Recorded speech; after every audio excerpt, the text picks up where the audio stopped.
भारत के एक सुदूर गांव सुरजनपुर की संकरी गलियों में एक छोटे से घर में राघव नाम का एक बालक रहता था। राघव एक जिज्ञासु और उत्सुक बालक था, जिसे किताबें पढ़ने का बहुत शौक था।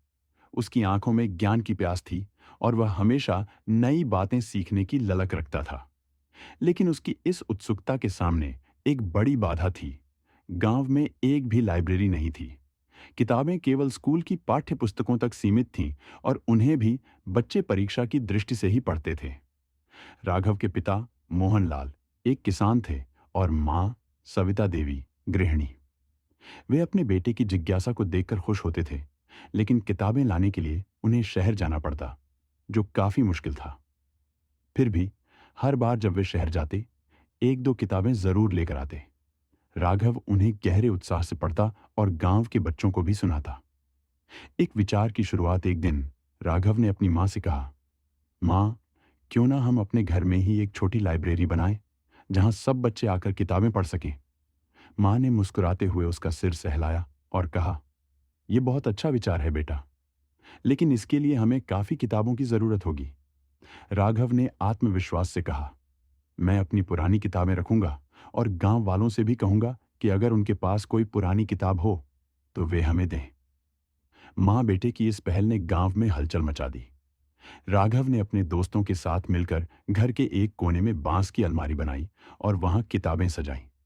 उसने पोस्टर बनाकर गांव में चिपकाए, आइए किताबों के जादू को जानें।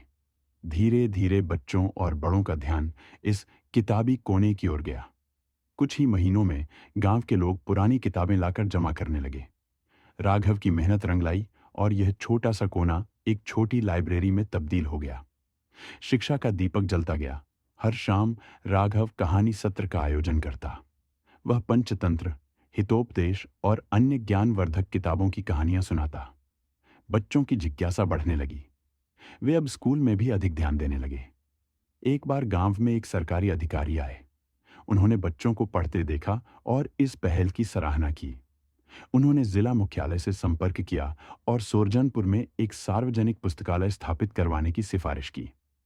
कुछ ही महीनों में एक बड़ी लाइब्रेरी का उद्घाटन हुआ और राघव को विशेष रूप से सम्मानित किया गया। ज्ञान का प्रकाश फैलता गया। सालों बाद जब राघव बड़ा हुआ तो वह एक शिक्षक बना। उसने शिक्षा के महत्व को और विस्तार दिया। अब सुरजनपुर किताबों का शहर कहलाने लगा। गांव में शिक्षा का स्तर बढ़ गया और बच्चे बड़े सपने देखने लगे। यह कहानी हमें सिखाती है कि शिक्षा और ज्ञान की शक्ति किसी भी समाज को रोशन कर सकती है। एक छोटे से बालक की लगन ने पूरे गांव का भविष्य बदल दिया। कहानी का संदेश, शिक्षा ही वह दीपक है जो अंधकार को मिटाकर जीवन को प्रकाशमान करती है।